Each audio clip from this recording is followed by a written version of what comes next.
Hey everybody, it's Norm from Tested. And Frank from Tested. And we are here in Frank's shop after Comic-Con, well it's actually before Comic-Con for us, with the How It's Made time machine. Yeah. So what this means is you've by now probably seen Frank walk through Comic-Con, crossing fingers, as his, what did we come up with the name for this guy? I don't know, Creepyfig? They're called minifigs. Minifig, Megafig. So Creepyfig. Creepyfig. His Creepyfig through San Diego Comic-Con, and it was awesome, obviously. It was great reactions. Yeah, it looked fantastic. Yeah. But we wanted to show you how it was built. So back in time, before it's completed, we're gonna talk through the design and sculpting process today. So this is an idea that you've had percolating in your head for a long time. It started out a long time ago. I wanted to do this as a makeup, so that it would have more expression and blinks and everything like that. And when you mean makeup, you mean with individual pieces of prosthetics? Yeah, foam latex prosthetics that would be, glued onto your face so that when you move, like your eyes, you'd put, black scleral contact lenses in, and your eyes would be that beady little black eyes. But we're making a mask instead. Yeah, it's a mask versus a makeup, and the idea, of course, is making it realistic. What if this character, which we know like from, a parallel universe exists or what something? if they and that's what, actually walked into our world? Yeah, there's a jaundicey skin, creepy Lego people. Right. So you started off with design in your head. This time you didn't actually have a lot or reference that you need to pull from, because we all know what these shapes are. Yep. We all know they have like these dimensions. It's not actually a lot to pull from, so it's all from your head. Yeah, and the challenge is always the interpretation of like how much do you push and pull that form to put some sort of like features onto it. Absolutely. So let's talk about the sculpture, because whether it's a prosthetic or it's a makeup or a mask, you start off with a sculpture, and you worked in clay. So what was your material this time? What type of clay? I use different clays. Sometimes it's just whatever's in arm's reach. This time I happen to use Chavant Medium NSP. Sometimes I like monster clay. Sometimes it's wed clay. This just happened to be what I grabbed this time. All right, you have a lot of clay because there's a lot of material for this sculpture. A lot of volume, yeah. A lot of volume, and you work off of a core. Yeah. Now, in previous masks that we've done, you've always done like a life cast of the actor or the model that's gonna be wearing the mask, so that the mask fits pretty close to their face. Was that the case this time? Well, knowing that this was gonna be a mask, and also because I do all the molds and castings for Immortal, I wanted to start off with what their core is. And what they do is they shrink down the core and they make it so that it fits tight onto the face and it moves well. And so I just ran an extra core and sculpted it on the Immortal core. Right, so Immortal Masks is a company we featured before. It's a company, they make really great horse masks, high-end, for those like kind of haunted house or the amusement parks or collectors. And they have a special core that they designed. It's basically like a generic human form. So you use that, you start putting the clay on there, and as we've talked about before, form is kind of like your thing. Like details, you worry about that later, but the important thing first is getting those silhouettes right. Yeah, it's being able to stand real far back from the sculpture and make sure that the shapes are right and make sure things are symmetrical. Like there was a whole chunk of this where I kept on like fiddling around with where the eyes and where the smile and the mouth is, because it's got to be pretty straight. And it's always a challenge to get things straight. I'm predominantly left-handed. I try to be as ambidextrous as I can when I sculpt, but I still got to make little like lines in the sculpture to try and line stuff up. And sometimes stepping away from the sculpture or looking at it in a mirror really helps your eye to see those things that you aren't seeing when you're sitting right there and looking at it. It almost feels like for this sculpture specifically, it's very deceptive in how difficult it is to sculpt it. Because I look at the inspiration that we're taking this from, and okay, it's like two cylinders, a tall cylinder at the top and a big cylinder for the head. But even in sculpting a cylinder, any kind of geometric shape, it's not as easy as on a computer dragging a circle and pulling it down. Yeah, there's probably things I could have done. Like when I started fiddling around with the sculpture a couple of years ago, I actually locked the core down to a turntable and I found the center of it, and I was planning on using a template and like spinning it and making sure that it was like really, really, really symmetrical. And almost like clay pottery. Yeah, kind of. I didn't do that, and then I sculpted it pretty quick. So I just kind of eyeballed it and used big tools. Like I didn't really get into small tools until I started working on the details in the face. And not all the clay comes on at once. You are layering on clay until you get to the volume you like.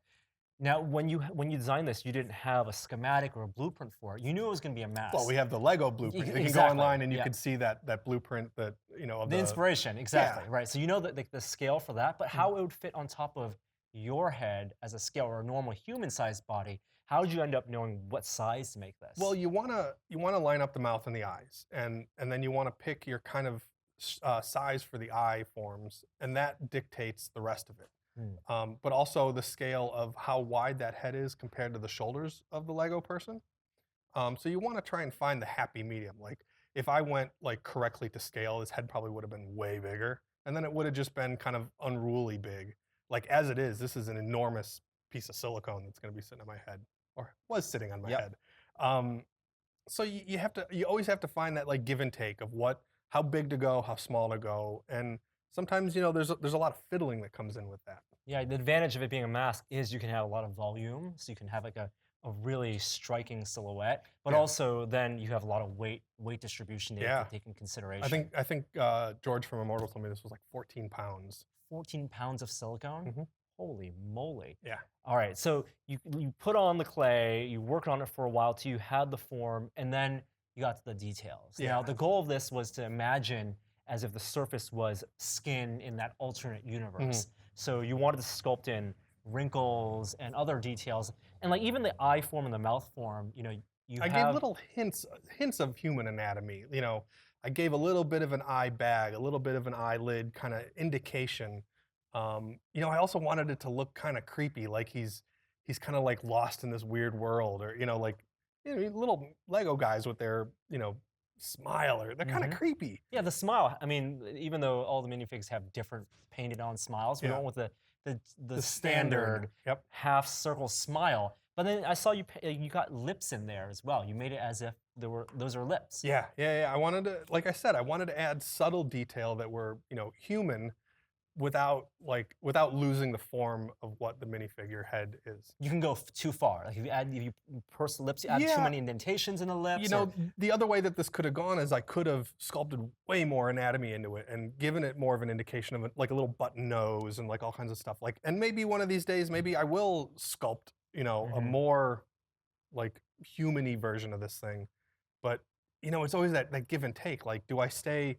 Like with Zoidberg, we did a really creature-y version of Zoidberg. Yep. And then we ended up coming back to the cartoon version because that's a little bit more recognizable. Same thing with this. I could have gone way more human and put a lot more anatomy into it, but I pulled it back and I kept it closer to the Lego person. But you still have, as I look up close to the sculpture and the casting, there are lots of like these wrinkle lines. It looks like skin. Now, sculpting skin, we talked about before, it's not easy. Did you use any reference for getting those patterns right? I've sculpted this stuff, sculpted skin so much that I kind of know where I'm going. And with this, I did kind of a cheat. It's a lot of surface area to cover, so I wanted to just get a texture on it quickly. So what I did is I have this little tool that I made with like 3 or 4 little pieces of piano wire sticking out of the end, and it's just epoxied into some brass. And I just scratch the hell out of the surface, and then I scrub it down with some like baby powder.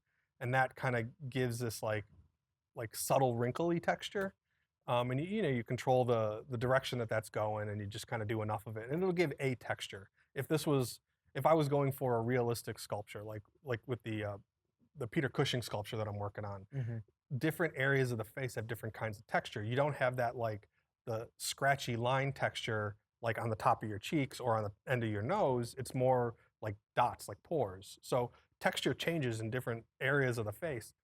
That being said, for this, I kind of got lazy and I just kind of made just so that it has some sort of skin texture breakup. It's almost like an uncanny valley thing. If you're doing a sculpture of someone that's supposed to represent a real person or even a human in general, people are going to notice those imperfections, as tiny as they are. That's a lot more work. But here, you are going for an uncanny valley look. Yeah, it's just got to be weird and creepy. It has the read as the form is, you recognize that character immediately, but also the closer you look, oh, those are some human characteristics, some leathery skin. Funny, when I was sculpting this thing, I kept for some reason I kept on thinking Stay Puft Marshmallow Man. Okay. Just with the shape of the head, and I was like, I can't make it Stay Puft Marshmallow Man. I gotta bring smooth. It back to Lego. Yeah. So you made a little tool to get those scratches in, and how deep. How deep did you want to sculpt those details in? Because there will be a paint application. Yeah, you know, a lot of this, I kept on thinking forward to how I'm going to paint it. And I think a lot of this information is going to come out in the paint.